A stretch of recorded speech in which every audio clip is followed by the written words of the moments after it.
Hello viewers, আজকে নিয়ে আসলাম নতুন আরেকটি চিত্র। এটা হচ্ছে আমাদের বাংলাদেশের পদ্মা সেতুর চিত্র।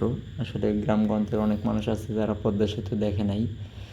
পদ্মা সেতু হচ্ছে বাংলাদেশের পদ্মা নদীর উপর নির্মিত একটি বহুমুখী সড়ক ও রেল সেতু। এর মাধ্যমে মুন্সিগঞ্জের লৌহজংয়ের সাথে শরীয়তপুর ও মাদারীপুর জেলা যুক্ত হয়েছে। সেতুটি 2022 সালের 25শে জুন উদ্বোধন করা হয়। আসলে বাসের ভিতর থেকে ভিডিও করা, ভিডিওটা অনেক সুন্দরভাবে করার চেষ্টা করছি, কিন্তু করতে পারি নাই যেহেতু এক সাইড থেকে ভিডিও করা হয়েছে। আপনারা গ্রামগঞ্জে অনেকেই আছে যারা পদ্মা সেতুর নাম শুনছে কিন্তু পদ্মা সেতু দেখে নাই। শুধু তাদের জন্য আমাদের বাংলাদেশের একটা গর্ব, অনেক সুন্দর।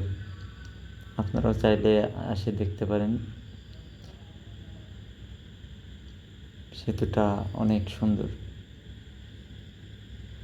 নিরিবিলি একটা পরিবেশ, দুই সাইড সবুজ, অনেক সুন্দর লাগতেছে। তবে যদি পদ্মা সেতুর উপর দিয়ে হাঁটতে হাঁটতে ভিডিওটা করতে পারতাম তাহলে হয়তো আরও ভালোভাবে দেখাতে পারতাম।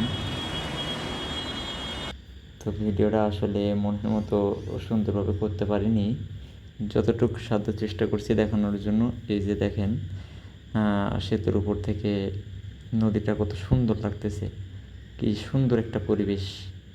মনে হচ্ছে পানি আর পানি, যার কোনো শেষ নেই।